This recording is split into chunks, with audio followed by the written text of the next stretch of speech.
විනාඩි දෙකෙන් physics. Magnetic field චුම්බක ශේෂ්ත්‍ර. මැග්නටික් ෆීල්ඩ් එකකින් චාර්ජ් එකකට තියෙන ෆෝස් එක. චුම්බක ශේෂ්ත්‍රයකින් ආරෝපණයකට තියෙන බලය. මොකද්ද මේ බලය? සමහර බල්ලෝ ඉන්නේ ඔය ගෙවල් වල දිවුතින් විතරයි උන් එලවන්නේ. අන්න ඒ වගේ තමයි මැග්නටික් ෆීල්ඩ් එකකින් චාර්ජ් එකකට චුම්බක ශේෂ්ත්‍රයකින් ආරෝපණයකට බලයක් ඇති කරන්නේ.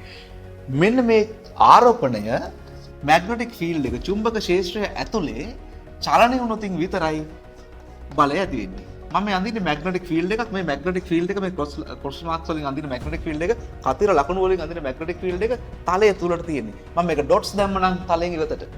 මෙන්න මේ චාර්ජ් එක මේ ආරෝපණය මේව ඉස්සරහට මූව් වුණොතින් විතරයි මෙන්න මේ ආරෝපණයට ෆෝස් එකක් හැදෙන්නේ. ඒත් එක මේ මූව් වෙන ඩිරෙක්ෂන් එක දිශාව ෆීල්ඩ් එකට පර්පෙන්ඩිකුලර් ඒ කියන්නේ ලම්බක විය යුතුයි.